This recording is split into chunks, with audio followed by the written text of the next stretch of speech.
তিনি শুধু বলেছেন তাদের ঈমান আছে। এরা কারা? এটা কেমন ঈমান? এখানে কুরআনের নিজস্ব দৃষ্টিভঙ্গিতে ঈমানের বিভিন্ন রূপ রয়েছে, যেগুলো শুনে বিশ্বাস করতে হয়। প্রথমত আমরা জানব ঈমানের কিছু ফল আছে সে সম্পর্কে, শুধুমাত্র ঈমানের ফলগুলো নিয়ে। আপনি কিভাবে জানবেন যে আপনার ঈমানের স্বাদ কেমন লাগতে পারে? মূলত ঈমানের ফল হচ্ছে প্রশান্তি অনুভব করা। এর অন্তর হলো প্রশান্তি। আমরা পড়েছি যে মানুষ ক্ষতির মধ্যে ডুবে আছে। মানুষের কি কি ধরনের ক্ষতি হতে পারে? স্বাস্থ্যের ক্ষতি, সম্পদের ক্ষতি, প্রিয়জনকে হারানো, তাই না? এই দুনিয়ায় এই জাতীয় ক্ষতি মানুষ সম্মুখীন হয়, অস্বস্তি লাগা। কিন্তু আপনার যদি ঈমান থাকে, তখন আপনি জানেন যে এই দুনিয়াটা চিরস্থায়ী নয়, এই দুনিয়াটা হলো ক্ষণস্থায়ী। আর আল্লাহ তাআলা আখিরাতে যা রেখেছেন তার তুলনায় এই দুনিয়াটা কিছুই না। মাতাউদ দুনিয়া ফিল আখিরাতি ইল্লা কলিল। না, আসলে হায়াতুদ দুনিয়া, এটা হবে মাতাউল হায়াতুদ দুনিয়া ফিল আখিরাতি ইল্লা কলিল। এটা সূরা তাওবায় আছে। তিনি বলেন এই দুনিয়ায় কি এমন আছে, আখিরাতের তুলনায় এর কার্যকারিতা কতটুকু? খুবই সামান্য। আপনি যদি সত্যি সত্যি এটা বিশ্বাস করেন, আপনার যদি এতে ঈমান থাকে, আপনার যদি ফামা উতিতুম মিন শাইইন ফামাতাউল হায়াতুদ দুনিয়া এতে ঈমান থাকে, আপনাকে যাই দেয়া হোক না কেন সেটা দুনিয়াবি জিনিস। এই আয়াতটিতে আল্লাহ বলেন তোমার যা আছে, না, তোমাকে যা দেয়া হয়েছে, ফামা উতিতুম, তোমাকে যা দেয়া হয়েছে। আপনাকে যখন কোনো কিছু দেয়া হয় যা আসলে আপনার নিজের নয়, এটা আসলে যে আপনাকে এটা দিয়েছে তার। সুতরাং যখন এটা আপনার কাছ থেকে নিয়ে নেওয়া হয়, আপনি বলেন আসলে এটা তো আমার শুরু থেকেই ছিল না, কারণ তিনি আমাকে এটা দিয়েছিলেন, তার এটা নিয়ে নেওয়ার অধিকার আছে। যখন এটা আপনার নিজের আর সেটা হারিয়ে ফেলেন, আপনি বলেন ভাই, আমি বিশ্বাস করতে পারছি না যে আমি আমার টাকা হারিয়ে ফেলেছি, আমার বাড়ি, আমার গাড়ি, আমার বাচ্চা, আমার স্ত্রী। কিন্তু যদি আপনি অনুধাবন করতে পারেন এই সবই আপনাকে দেয়া হয়েছিল, এগুলো সবই আপনাকে দেয়া নিয়ামত, যখন এগুলো আপনার কাছ থেকে নিয়ে নেওয়া হয়, এমনকি যখন আমাদেরকেই নিয়ে নেওয়া হয়, আমরা কি বলি? আমরা বলি ইন্না লিল্লাহি ওয়া ইন্না ইলাইহি রাজিউন। নিশ্চয়ই আমরা আল্লাহর। আমরা কিভাবে নিজেদের বলে দাবি করি, যেখানে আমরা নিজেরাই আল্লাহর, আমরা নিজেরাই তার কাছে ফিরে যাব? বিশ্বাসীদের মনোভাব পরিবর্তিত হয়। আমি আপনাদের ঈমানের কেবল ছোট একটি দিক তুলে ধরেছি, কারণ আমরা বলেছি ঈমানের বেশ কয়েকটি দিক আছে। হয়তো সামনে আমরা সেগুলো নিয়ে আলোচনা করব, কিন্তু অন্তত ঈমানের ফলগুলো নিয়ে আমি আলোচনা করতে চাই। প্রথম ফল হচ্ছে প্রশান্তি। আপনি আপনার স্ত্রীর সাথে প্রশান্তি অনুভব করেন। আপনি গরিব হন বা ধনী, আপনি অসুস্থ হন বা স্বাস্থ্যবান, আপনি তরুণ হন বা বয়স্ক, আপনার যদি ঈমান থাকে আপনার প্রশান্তি থাকবে। আপনি নিজের সাথে প্রশান্তি অনুভব করবেন, আপনি আল্লাহর সাথে প্রশান্তি অনুভব করবেন। আর বলে রাখি, বেশিরভাগ মানুষই এটা উপভোগ করে না। বেশিরভাগ মানুষই শান্তিতে নেই, এরা শান্তি খুঁজে বেড়ায়। আপনি কি মনে করেন যে মানুষ কেন একটা মুভি দেখা শেষ করে সাথে সাথে আরেকটা নিয়ে বসে? তারা প্রশান্তি পেতে চায়, আনন্দ, মজা। তাদের অন্তরটা একটু শান্তি পেতে চায়। কেন তারা একটা গাড়ি কিনে আরেকটার পেছনে ছোটে, একটা বাড়ি কিনে আরেকটার পেছনে ছোটে? আমরা এমন কেন করি? কারণ আমাদের অন্তর শান্ত নয়। কিন্তু আল্লাহ বলেন আলা বিযিকরিল্লাহি তাতমাইন্নাল কুলুব। আল্লাহর স্মরণের মাধ্যমেই অন্তরগুলো প্রশান্ত হয়, শান্ত হয়। এটাই হলো ঈমানের আসল ফল। আর যখন আপনার এটা আছে, আপনার কোনো ক্ষতি নেই, কোনো ক্ষতি নয়। আরেকটি বাস্তব জীবনের উদাহরণ দিচ্ছি, এরপর আমরা সামনে আগাবো ইনশাআল্লাহ তাআলা। যে ঘটনাটি বলছি এটা আমার একটা বন্ধুর ঘটনা। সে নিউ অরলিন্সে থাকে। আমার এই বন্ধুটির বড় একটা গাড়ির ব্যবসা ছিল। তার দোকানে বেশ দামি গাড়ি ছিল। সে মুসলিম পরিবারের। তার এই সকল গাড়ির জন্য সে নগদ টাকা নিত, ব্যাংকের ঝামেলা সে পড়তে চায়নি। জার্মান গাড়ি, দামি জাপানি গাড়ি। তার দোকানটা পাম গাছে ঘেরা খুব সুন্দর একটা জায়গায় ছিল। প্রতি মাসে সে লক্ষ লক্ষ টাকার গাড়ি বিক্রি করত। ব্যবসা ভালোই চলছিল। এরপর ক্যাটরিনা ঝড় আসলো। ঝড়ে পুরো ব্যবসা পানিতে তলিয়ে গেল। একটা মাত্র গাড়ি বেঁচেছিল, সম্ভবত LS 400, উন্নত লেক্সাস। আমি যখন তার ও তার বাবার সাথে দেখা করতে গেলাম, সে তখন সেই লেক্সাসে করে পিজা ডেলিভারি করছিল। এটাই ছিল তার চাকরি। এখন আপনি ভাবুন, সে কোথায় থেকে কোথায় গেল, কেমন ধরনের জীবনযাপন, কেমন ধরনের আর্থিক লেনদেন থেকে কেমন ধরনের জীবনে সে প্রবেশ করলো, যেখানে সে পিজা ডেলিভারি করে, একটা পিজা রেস্টুরেন্টে কাজ করে, কিন্তু তার মুখে বড় একটা হাসি ছিল। আমি তার দিকে তাকালাম। ভাই, মানুষ এই ধরনের ব্যবসায়িক ক্ষতির মুখে পড়লে মানুষের ঠিকমতো খাওয়া দাওয়া হয় না, তারা আত্মহত্যা করে, তারা মাটিতে লুটিয়ে পড়ে, তারা এটা একেবারেই নিতে পারে না, তারা এটা নিতেই পারে না। কিন্তু এটা কিসের হাসি? সে বলল, যখন ব্যবসা ভালো চলছিল আমাদের মসজিদে যাওয়ার সময়টুকু ছিল না, আমি আমার বউকে ঠিকমতো দেখতাম না, বাচ্চাদের সাথে দেখা হতো না। এখন সুবহানাল্লাহ, আমরা প্রতি ওয়াক্তের নামাজ মসজিদে পড়ি, থাকার জন্য মাথার উপর ছাদ আছে, প্লেটে খাবার আছে। আমরা কেন অখুশি হব? আমাদের কৃতজ্ঞ হওয়া উচিত। সুবহানাল্লাহ। ঈমান থাকলে এটা কোনো ক্ষতিই না, এই ধরনের ক্ষতিও কোনো ক্ষতি না। কিন্তু আপনার যদি ঈমান না থাকে তাহলে এটা একটা ক্ষতি। এরপর আপনি পড়ে যাবেন, আপনি বাঁচতে চাইবেন না। মানুষ আত্মহত্যা করতে চায় কারণ সে এই মেয়েকে বিয়ে করতে চায়, কিন্তু সে তো অন্য একজনকে বিয়ে করেছে। এরপর সে ব্রিজ থেকে লাফ দেয়। সত্যিকারের ঘটনা 90-এর দশকে নিউ ইয়র্কে ঘটেছিল। একজন এক মেয়েকে বিয়ে করতে চেয়েছিল, সে অন্য একজনকে বিয়ে করে, ফলে সে ব্রুকলিন ব্রিজ থেকে লাফ দিয়ে আত্মহত্যা করে, নিজেকে শেষ করে দেয়। খুবই দুঃখজনক ঘটনা। কখন এমনটি ঘটে? যখন আপনি আল্লাহ ছাড়া অন্য কিছুকে প্রাধান্য দেন। আর আল্লাহকে প্রাধান্য দিলে আপনার অন্তরে প্রশান্তি আসবে। আর এটা ততক্ষণ আসবে না যতক্ষণ আপনার ঈমান নেই। এটা ক্ষতি থেকে বাঁচিয়ে দিবে। ইল্লাল্লাযীনা আমানু, এটাই প্রথম বিষয়। যখন কঠিন সময় হয়ে যায়, ওয়া ইন আসাবাতহুম ফিতনাতুন ইনকালাবা আলা ওয়াজহিহি, এবং যদি কোনো পরীক্ষায় পড়ে তখন মুখ ঘুরিয়ে নেয়। তার মানে কি? তার মানে আমি আল্লাহর কাছে কিছুই চাই না। কিভাবে তিনি আমাকে ছেড়ে গেলেন? কেন তিনি আমাকে বিপদে ফেললেন? আমাদের সময় এটা উপলব্ধি করা খুবই সহজ। আমরা অস্বাভাবিক এক ভোগবাদী সমাজে বসবাস করি, যেখানে সবকিছু সহজলভ্য এবং দ্রুত লাভ করা যায়। বিনোদন পেতে চান? ফোনে একটা অ্যাপ খুললেই হবে। কিছু কিনতে চান? জাস্ট অ্যামাজন থেকে অর্ডার করুন, এটা আপনার ঘরে পৌঁছে যাবে। সবকিছু কষ্ট ছাড়া পাওয়া যায় এবং সবকিছু সাথে সাথেই পাওয়া যায়। আপনি কিছু চাইছেন, আপনাকে তার কাছে যেতে হবে না, সেটাই আপনার কাছে আসবে। সবকিছু দ্রুত হয়। আমাদের এখন আপ্যায়িত হওয়ার অভ্যাস হয়ে গিয়েছে।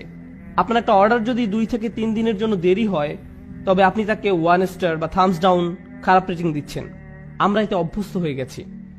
এমত অবস্থায় আপনি যখন আল্লাহর কাছে দোয়া করছেন, আপনার সমস্যাগুলো সমাধান চাইছেন, আপনার সবকিছু দ্রুত এবং তড়িৎ করা দরকার। আমার আর ভালো ভোক্তা অধিকার চাই।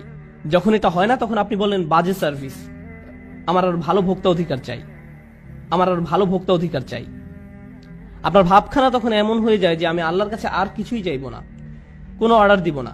আপনি এখন ক্রেতার মতো সুবিধা পেতে চান, আর আপনি আল্লাহর কাছ থেকে মুখ ফিরিয়ে নেন এবং বলেন তিনি আমার কথা শুনছেন না, আমার সমস্যার সমাধান করছেন না। বুঝতে চেষ্টা করুন যে সবার জন্য আল্লাহর পরিকল্পনা রয়েছে। দুটো উদাহরণ দিচ্ছি। ইয়াকুব আলাইহিসসালামের ক্ষেত্রে দেখুন, তিনি তার ছেলে ইউসুফ আলাইহিসসালামকে হারিয়ে ফেলেন। আল্লাহ বহু বছর পর সেই সন্তানকে তার কাছে ফিরিয়ে দেন। আবার মূসা আলাইহিসসালামের ক্ষেত্রে, মূসা আলাইহিসসালামের মা তার সন্তান হারিয়েছিলেন, কিন্তু কয়েক ঘন্টার ব্যবধানে আল্লাহ সে বাচ্চাটাকে ফেরত দেন। কেননা কয়েক ঘন্টার মধ্যেই যখন বাচ্চাটা ক্ষুধার্ত হয়, পরবর্তী খাবার সেই একই মায়ের কাছ থেকেই পায়, কারণ সে অন্য কারো কাছ থেকে খাবে না। আমি কি বলতে চাচ্ছি? এই জগতে আল্লাহ কখনো কখনো নিমেষে আমাদের বিপদমুক্ত করেন, আবার কখনো বা বহু বছর পরে বিপদমুক্ত করেন, কিন্তু প্রতি ক্ষেত্রেই আল্লাহ ভালোর জন্যই করেন। আমি কি বলতে চাচ্ছি? ভালোর জন্যই করেন। আমি বিশেষত ইয়াকুব আলাইহিস সালামের গল্পটা পছন্দ করি, কেননা এই ঘটনার কল্যাণকর দিকগুলো চিন্তা করে দেখুন একবার। এত বছর ধরে বাবা কাঁদলেন এবং প্রায় নিজের দৃষ্টিশক্তি হারিয়ে ফেললেন, তাই না? কোরআনের ভাষা অবিয়াদ্দা তাই না হোক। কোন কোন আলেম যেমন আলুসি রহমতুল্লাহ মন্তব্য করেন তিনি কাঁদতে কাঁদতে অন্ধ হয়ে গিয়েছিলেন। এখন এই পুরো সময়টা জুড়ে ইউসুফ আলাইহিস সালাম কোথায় ছিলেন? তিনি ছিলেন জেলে। প্রথমত তিনি ছিলেন শিশু শ্রমিক এবং বড় হওয়ার পর জেলে যান, বহু বছর জেলে কাটান। হয় তিনি ছিলেন শিশু শ্রমিক, নতুবা তিনি জেলের কয়েদি হিসাবে জীবনযাপন করেন। প্রথমত তিনি ছিলেন শিশু শ্রমিক, নতুবা তিনি জেলের কয়েদি হিসাবে জীবনযাপন করেন। সুন্দর জীবন ছিল না, এটা সুন্দর জীবন নয়। কিন্তু এরপরও যখন তিনি রাজার স্বপ্নের অর্থ বলেন এবং সেই স্বপ্নের অর্থ হয় যে পুরো অর্থনীতিতে 7 বছরের মধ্যে ধস নামবে, মানুষজন দুর্ভিক্ষে মারা যাবে, একজনই তখন সেই সমস্যার সমাধান জানতেন, তিনি হলেন ইউসুফ আলাইহিস সালাম। যদি তিনি জেলে না থাকতেন তাহলে রাজাকে সাহায্য করতে পারতেন না। বুঝতে পেরেছেন? যদি ইউসুফ আলাইহিস সালাম পুরোটা সময় নিজের বাবার সাথে কাটাতেন তাহলে এমন ঘটনা ঘটতো না। তাই এখন যেহেতু তিনি সেখানে রয়েছেন এবং স্বপ্নের ব্যাখ্যা দেন এবং বলেন আমিই পারবো সমস্যার সমাধান করতে, আমাকে সম্পদ রক্ষার দায়িত্ব দিন, আমিই পারবো সমস্যার সমাধান করতে, আমাকে সম্পদ রক্ষার দায়িত্ব দিন, এবং তিনি যখন এই কাজগুলো সম্পাদন করেন তখন কি হলো? লাখ লাখ বাবা মাকে আর কাঁদতে হয়নি, কারণ তাদের সন্তান ক্ষুধার যন্ত্রণায় মৃত্যুবরণ করেনি। একজন বাবা তার সন্তানের জন্য বহু বছর কাঁদলেন, কিন্তু তার একার কান্নায় আল্লাহ হাজার হাজার পরিবারকে কান্না থেকে বাঁচিয়ে দেন। কারণ তিনি যদি অর্থনীতি এবং ফসল না বাঁচাতেন, পুরো দেশটাতে খরা হতো, মানুষ দুর্ভিক্ষে মারা যেত এবং যুদ্ধ সহ বিভিন্ন সমস্যার সূত্রপাত হতো। আপনাদের সূরাতুর রহমান নিয়ে কিছু বলবো, এরপর সূরাতুল ওয়াকিয়াতে যাব। আসলে না, সূরাতুল ওয়াকিয়া দিয়ে শুরু করি। সূরাতুল ওয়াকিয়াটি একটু বড় সূরা। এই সূরাটির শুরুতে আপনি দেখবেন জান্নাতে যাওয়া কিছু মানুষের কথা বলা আছে। আস-সাবিকুন আস-সাবিকুন উলাইকাল মুকাররাবুন ফি জান্নাতিন নাঈম সুল্লাতুম মিনাল আউয়ালিন ওয়া কলিলুম মিনাল আখিরিন। একদম সর্বপ্রথম সামনের ভিআইপি সিটে বসা লোক, যেগুলো জান্নাতে যাবে, যারা জান্নাতে যাবে, ওনারাই হলেন সূরাতুল ওয়াকিয়ার আলোচ্য মানুষগুলোর অন্যতম। আচ্ছা বলুন তো, এই সর্বপ্রথম অগ্রগামী কারা? কি না, নবীগণ ছাড়া অগ্রগামীগণ কারা? সাহাবা। হ্যাঁ, কিন্তু সেটা তাদের যুগের জন্য। আল্লাহ বলছেন ওয়াকালিলুম মিনাল আখিরিন। কেন জানেন? প্রত্যেক প্রজন্মেই তাদের নিজস্ব সাবিকুন আছে। প্রত্যেক প্রজন্মেই 2015 সালের নিজস্ব সাবিকুন আছে, 2025 সালেরও কিছু নিজস্ব সাবিকুন আছে, 2055 সালেও যদি আল্লাহ ততদিনে কিয়ামত না আনেন তাহলে তখনও সে কালের সাবিকুন থাকবেন। বুঝতে পারছেন? এখনো শেষ না, কিন্তু প্রত্যেক জাতিরই নিজস্ব সাবিকুন থাকবেন। শুধু পার্থক্যটি হল প্রথম যুগের সাবিকুনদের অনুপাত শতকরা হার বেশি ছিল। আপনাদের এটা একটা উদাহরণ দিয়ে বুঝিয়ে দিচ্ছি। কল্পনা করুন 800 জন মানুষ একটি পরীক্ষা দেয়। যদি সাহাবীদের সময় ইমানের এই পরীক্ষা 800 জন মানুষ দেয় তাহলে 750 জনই 90% বেশি নাম্বার পাবে। তো তারা হলেন গোল্ডেন এ প্লাস। কিন্তু প্রজন্ম যেতে যেতে তখনও মানুষ 90 বেশি পাবে, তবে শতকরা হার নেমে যাচ্ছে। ধরুন 800 হতে মাত্র 50 জন বা 800 জনে মাত্র 20 জন 90 বেশি পেয়েছে। বুঝতে পারছেন? তাই অকলিলুম মিনাল আখিরিন, আরো কম পরবর্তীদের মধ্যে। কম মানুষ না, কিন্তু শতকরা হার কম। সাহাবিগণের সময়ে এ প্লাসের হার বেশি, তাই সামগ্রিক গুণ অনেক অনেক বেশি। আমাদের প্রতিযোগিতা কম, তাই সামগ্রিক গুণ অনেক কম। তবে প্রতিযোগিতা প্রত্যেক প্রজন্মেই থাকে। তো যাই হোক, সূরাতুল ওয়াকিয়ার প্রথম বিষয় হল আস-সাবিকুন। এই সূরার দ্বিতীয় বিষয় হল আসহাবুল ইয়ামিন। মা আসহাবুল ইয়ামিন ফাসহাবুল মাইমানাতি মা আসহাবুল মাইমানা। ডান পাশের মানুষজন। আর সাবিকুনদের সাথে ডান পাশের মানুষজনের পার্থক্য কি? সাবিকুনদের বলতে পারবেন সংরক্ষিত, এক্সক্লুসিভ। আর ডান পাশের যেই মানুষজন হলেন বাকি আমরা সকলে জান্নাতের ইকোনমি ক্লাস। আল্লাহ আমাদের সাবিকুনদের অন্তর্ভুক্ত করে দিন। কিন্তু অন্তত পক্ষে ডান পাশের মানুষজন থাকা মানে তারা জাহান্নামে যাবে না, এরা যাবে জান্নাতে। এরা হলেন দ্বিতীয় বিষয়। ঠিক আছে? এখন অন্যদিকে কারা আছে?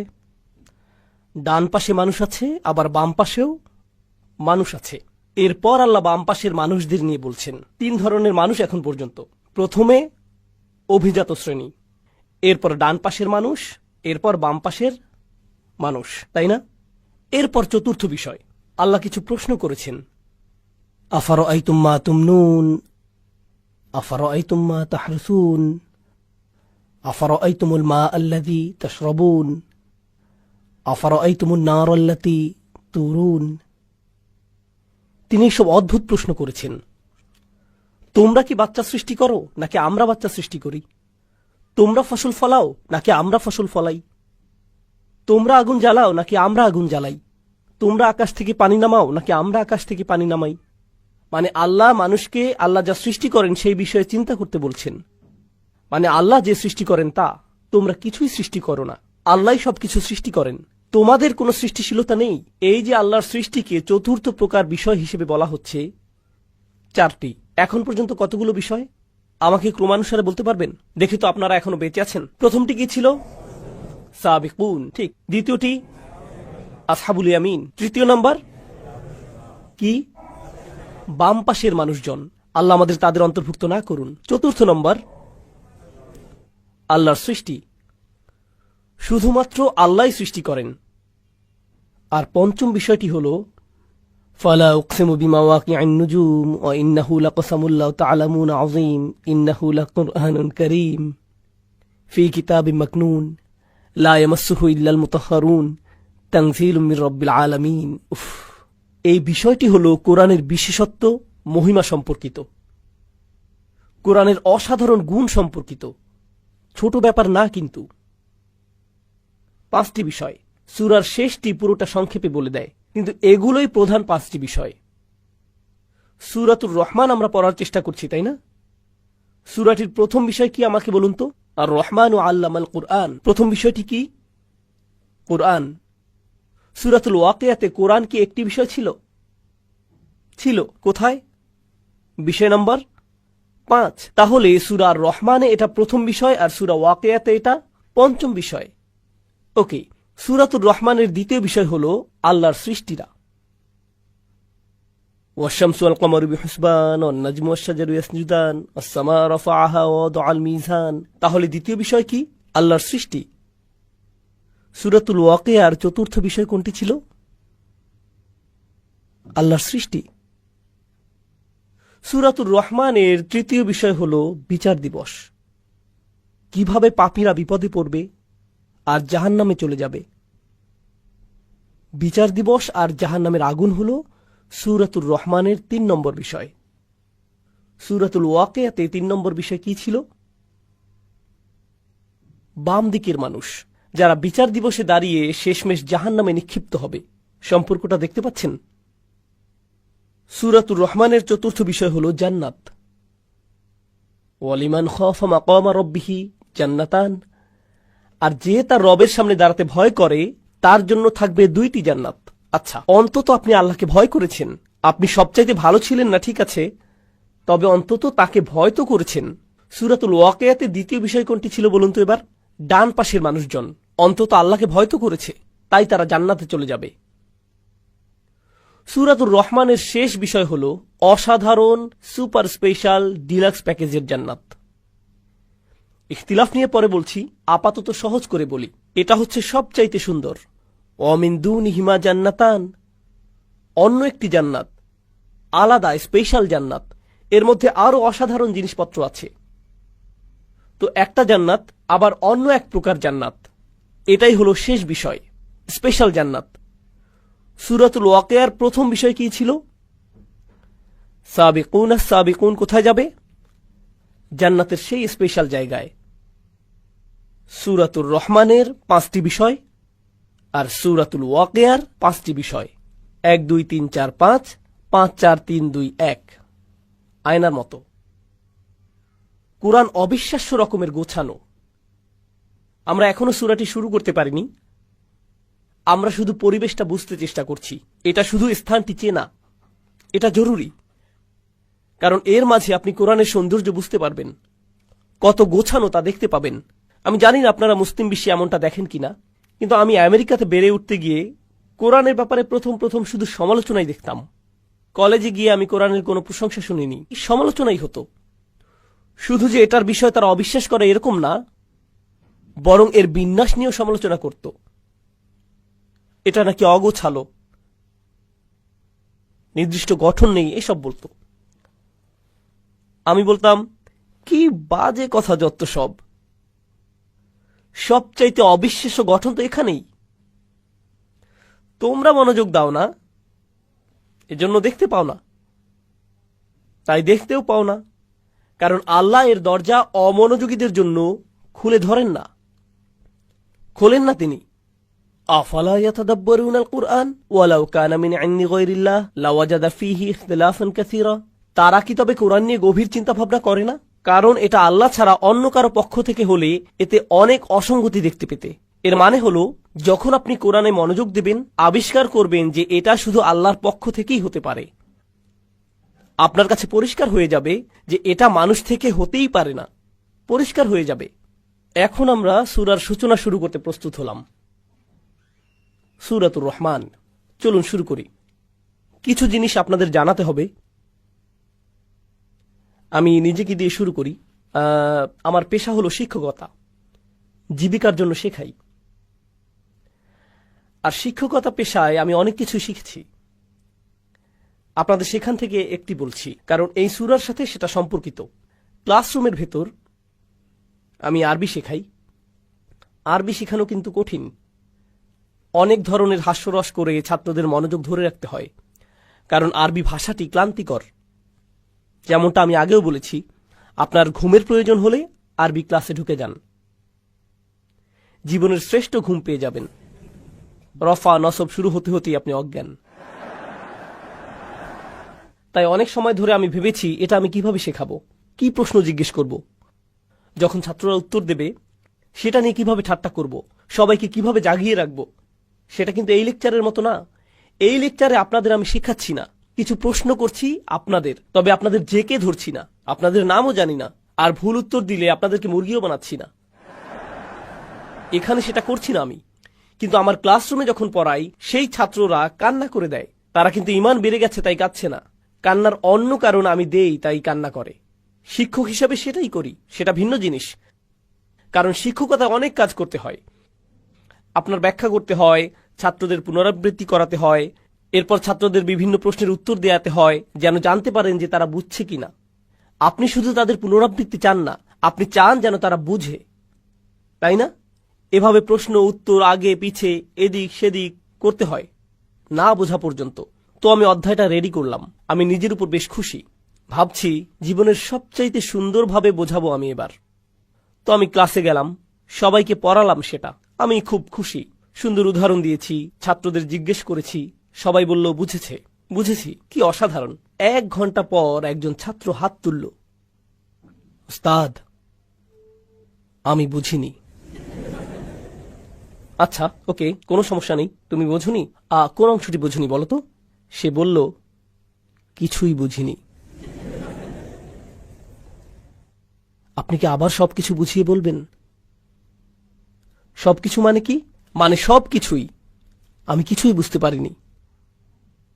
এখন ক্লাসের বেশিরভাগ ছাত্র বিরক্ত হয়ে গেল। কিরকম গাধা সে, কি পরিমাণ গর্ধব!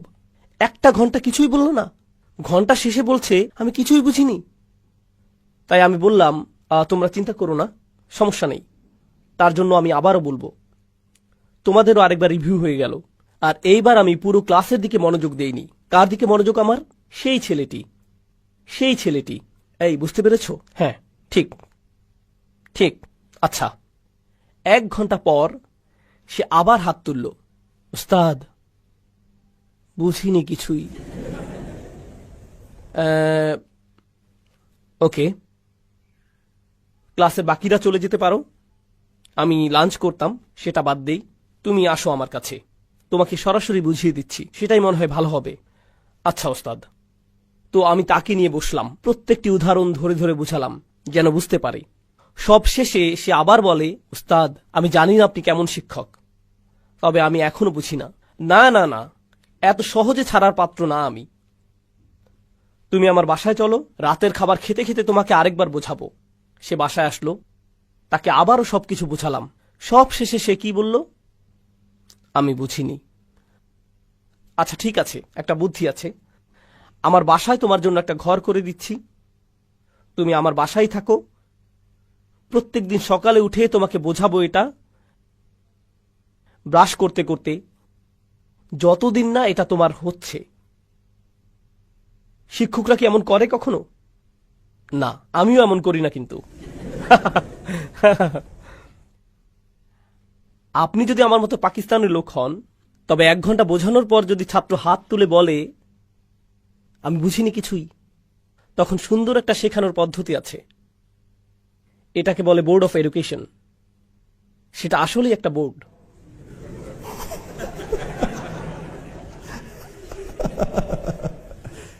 এখন বুঝেছিস? হ্যাঁ একদম বুঝে ফেলেছি, এখন বুঝবে বুঝবে। শিক্ষকরা এত ধৈর্যশীল না, কতবারই আর বোঝাবেন? বলবেন এত গাধা কেন তুমি, বুঝো না কেন তুমি, তোমার মাথা কাজ করে না কেন, কি সমস্যা তোমার? এটা আমার দোষ না, এটা ছাত্রের দোষ, তাই না? দেখুন, কিন্তু কোরআনের বার্তা, কোরআনের মূল বার্তাটি কিন্তু একদম সোজা, একদম সহজ। আপনি যদি কোরআনের মূল বার্তা সংক্ষেপে লিখতে বলেন, সেটা আমি অর্ধেক কাগজেই লিখতে পারবো, পুরোটাও লাগবে না। কোরআনের বিষয়গুলো কি কি? শুধুমাত্র এক স্রষ্টা, আখিরাত আছে, আগের জাতিগুলো তাদের নবীদের কথা মানেননি, কিছু কাজ আছে হারাম, খুব বেশি কিছু না, কিন্তু সোজা সাপটা, জটিল কিছু না। কুরাইশরা কতদিন যাবৎ কোরআন শিখছে? 1 যুগের বেশি, তাই না? মক্কি কোরআনের কি পুনরাবৃত্তি আছে? আল্লাহ কি বারবার বলেছেন জাতিদের ব্যাপারে? আল্লাহ কি নিজের একত্ব নিয়ে বারবার বলেছেন? ইবাদতের একত্বতা নিয়ে? আল্লাহ কি নবীদের উপর ঈমান আনা নিয়ে পুনরাবৃত্তি করেছেন? আল্লাহ কি হালাল হারাম নিয়ে পুনরাবৃত্তি করেননি? তিনি কি অভাবীদের খেয়াল করা, অন্যদের ক্ষতি না করা নিয়ে পুনরাবৃত্তি করেননি? তিনি এই সব পুনরাবৃত্তি করছেন বারবার। যে কোনো ভালো শিক্ষক শেখানোর জন্য কি করে? সে কি করে? বারবার বলে আল্লাহ করেছেন। আর তাও শুধু 1 ঘন্টা না, 2 ঘন্টা না, 1 মাস না, 2 মাসও না, কতদিন? 1 যুগেরও বেশি সময় যাবত। তাছাড়া কোরআন কিন্তু একটা পাঠ্যক্রম। কোরআন হলো পাঠ্যসূচি, কিন্তু একটা ভালো পাঠ্যক্রম, ভালো বই যথেষ্ট না। আপনার খুব ভালো একজন শিক্ষকও লাগবে। কখনো আপনার কাছে খুব ভালো একটা বই থাকলেও শিক্ষক হয় জঘন্য, তখন কেউ কিছুই শেখে না। তাই আল্লাহ শুধু শ্রেষ্ঠ বইটিই দেননি, তিনি বিশ্ব মানবতাকে সর্বশ্রেষ্ঠ কি দিয়েছেন? শিক্ষক। আর ভালো শিক্ষকের উচিত ছাত্রদের সাথে ধৈর্য ধরা। তারা না শুনলেও তিনি ধৈর্য ধরেন। তিনি কি ভালো শিক্ষক? যত্নশীল শিক্ষক তিনি? বলেন কি সাল্লাল্লাহু আলাইহি সাল্লাম। আর এই ছাত্ররা, কুরাইশরা, একদম সহজ জিনিস শুনেও বলে কিছুই বুঝিনি। তারপর তিনি আবারও ব্যাখ্যা করেন, ওয়াকাযালিকা নুসাররিফুল আয়াত, আমরা আয়াত বারবার বদলে দেই।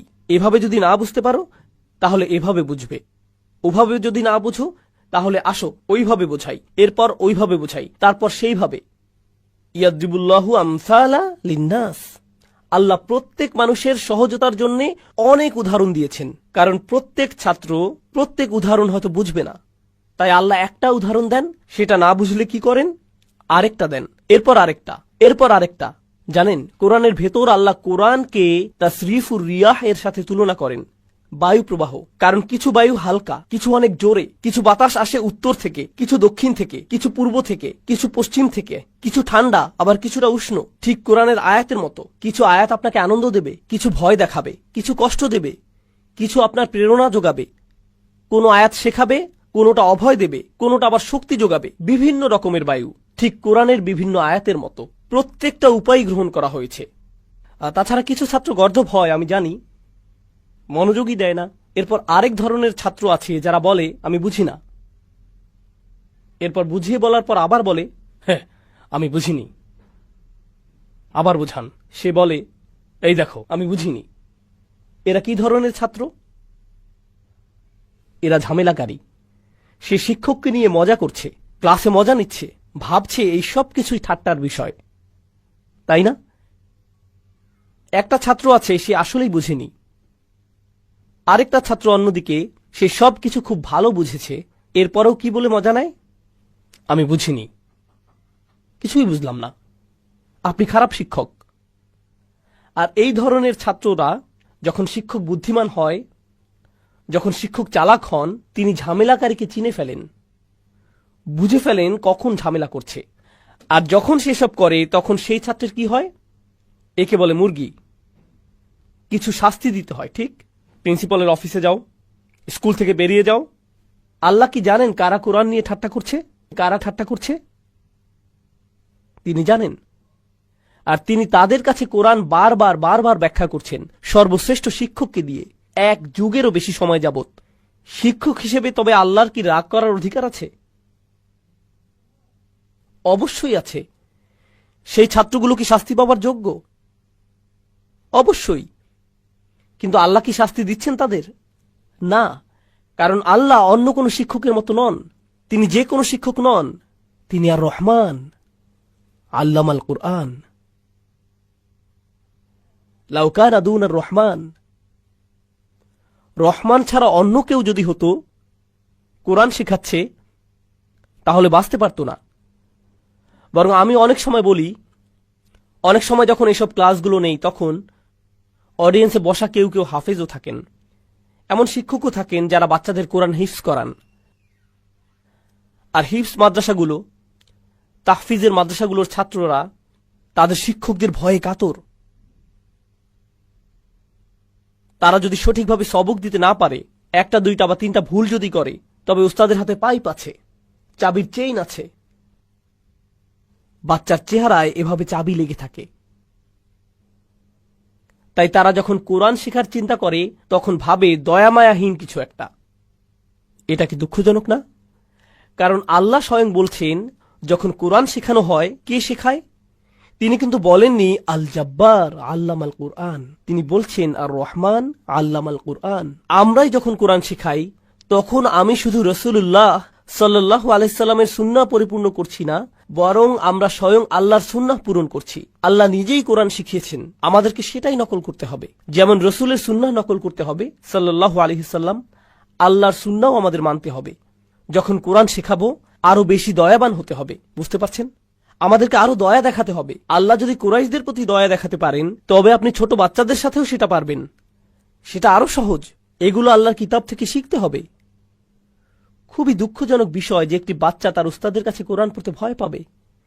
এটা ভালো ব্যাপার না। আমি নিজে কোরআনের হাফিজ দেখেছি, 18-19 বছর বয়সী, কখনোই মসজিদে যায় না।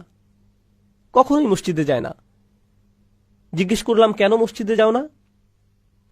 কারণ আমার উস্তাদ আমাকে মসজিদে মারতেন। আমি যখন মসজিদে যাই আর শুনি আল্লাহু আকবার, আমার সেই মারগুলো মনে পড়ে যায়। মানসিক সমস্যা শুরু হয়ে যায়, সাইকিয়াট্রিস্ট দেখাতে হয়। মসজিদে গেলে আমার সাইকোলজিক্যাল ট্রমা হয়, তাই মসজিদে আমি যেতে পারবো না। সুবহানাল্লাহ। এমনটাই করেছি আমরা আমাদের বাচ্চাদের সাথে দিন শেখানোর নামে। আমি জানি না এটা কোন দিন, তবে সেটা ইসলাম নয়। আমি জানি না তাদের কি শিখিয়েছেন, তবে কোরআন তাদেরকে শেখাননি। এভাবে কোরআন শেখায় না। কোরআন ভালোবাসা দিয়ে শেখাতে হয়। যেমনটা আমি বললাম, যদি আল্লাহ কুরাইশদের ভালোবেসে শিখাতে পারেন, যদি কুরাইশদের দয়া দেখাতে পারেন, তাহলে আমাদের আবার ভাবতে হবে আমরা মুসলিমদেরই ভালোবেসে শিখাই না। সুবহানাল্লাহ। আচ্ছা, এরপর কি আছে দেখি। ভূমিকা এখনো শেষ হয়নি। ভূমিকা নিয়ে অনেক কথা বলার আছে। আর রহমান অর্থ কি কেউ জানেন? কি? মার্সিফুল। আমি জানি ইংলিশ অনেকেরই প্রথম ভাষা নয়, তবু আপনারা ইংরেজি সম্পর্কে জানেন। মাশাআল্লাহ, এখানে সবারই ইংরেজিতে দক্ষতা অনেক বেশি। আপনাদেরকে মার্সি বা দয়া শব্দের সমস্যাটি জানাচ্ছি। যখন রহমা অনুবাদ করি মার্সি বা দয়া হিসেবে, এখানে একটু সমস্যা আছে। আপনাদের বুঝিয়ে বলছি। যখন আমরা দয়ার কথা বলি, তখন তা বলতে ছেড়ে দেয়া বোঝাই। উদাহরণস্বরূপ, সৈন্যরা পুরো গ্রাম ধ্বংস করে দিল, কোনো দয়া তারা দেখায়নি। এর মানে তারা কাউকেই ছাড়েনি। পুলিশ অফিসার আমাকে ফাইন করল, কোনো দয়া দেখায়নি। আমি বিচারকের কাছে দয়া ভিক্ষা চাইলাম। আমি আমার শিক্ষকের কাছে দয়া ভিক্ষা চাইলাম। আমি প্লেট ভাঙার পর আম্মার কাছে দয়া ভিক্ষা চাইলাম। দয়া ভিক্ষা চাওয়া মানে আমাকে শাস্তি দেবেন না বলা। বুঝতে পারছেন? বাংলা ভাষায় যখন দয়া শব্দটি ব্যবহার হয়, তখন শাস্তির কথাই মাথায় আসে। তখন শাস্তির চিন্তাই মাথায় আসে, যে সেই শাস্তি থেকে মুক্তি হলো। অর্থাৎ আপনার অবচেতন ভাবেই শাস্তির কথা চলে আসে। অর্থাৎ আপনার মনে অবচেতন ভাবেই শাস্তির কথা চলে আসে। সেই শাস্তি থেকে মুক্তি পাওয়াটাই দয়া। এখন এখানে কয়জন আছেন টেক ইন্ডাস্ট্রিতে? Technology industry, programmer. আচ্ছা, আপনারা ডিফল্ট বিষয়টা তো বোঝেন। দয়া শব্দের ডিফল্ট পজিশন হল শাস্তি, কিন্তু রহমা শব্দে শাস্তির কোনো বিষয়ই নেই। আপনাকে শাস্তি থেকে মুক্তি দেওয়া হচ্ছে না এখানে যখন রহমা উচ্চারণ করেন। এটা আসেই না একদম। এটাই হলো রহমার বদলে দয়া শব্দ ব্যবহারের সমস্যা। তাহলে রহমা শব্দটি কোত্থেকে আসে? এটা আসে রাহম শব্দ থেকে, যার প্রকৃত অর্থ হলো মায়ের পেট, গর্ভ। রহম হলো মায়ের গর্ভ। যখন অন্তঃসত্ত্বা কোনো মহিলার কথা চিন্তা করেন, তার পেটে একটি বাচ্চা চিন্তা করেন, শাস্তির কথা মনে হয়? তাহলে বলুন তো কি চিন্তা করেন? একজন মহিলা, তার পেটে একটি বাচ্চা, হয়তো 3 মাসের অন্তঃসত্ত্বা বা 5 মাস, 6 মাস, হয়তো পেটের ভেতর বাচ্চাটির লাথি মারার বয়স হয়েছে। যেমন আমার মা বলেছিলেন, আমি নাকি এমন করতাম। আমি মনে হয় টায়ার্ড হয়ে হাত পা বেশি ছোড়াছুড়ি করতাম পেটের ভেতর মধ্যরাতে। তো ভালো, মা তার বাচ্চার ব্যাপারে কি অনুভব করে? সে এখনো বাচ্চাটি দেখেনি, এখনো দেখেনি নিজের সন্তানকে। তার অনুভূতি কি? ভালোবাসা। প্রথম যে শব্দটি মাথায় আসে সেটা কি? ভালোবাসা। দ্বিতীয় যে শব্দটি মনে আসে তা হলো সুরক্ষা। সে টেবিলের কোণাগুলো খেয়াল করে, নিজে নিরাপদ থাকতে চায়, এক পাশে ফিরে শোয়,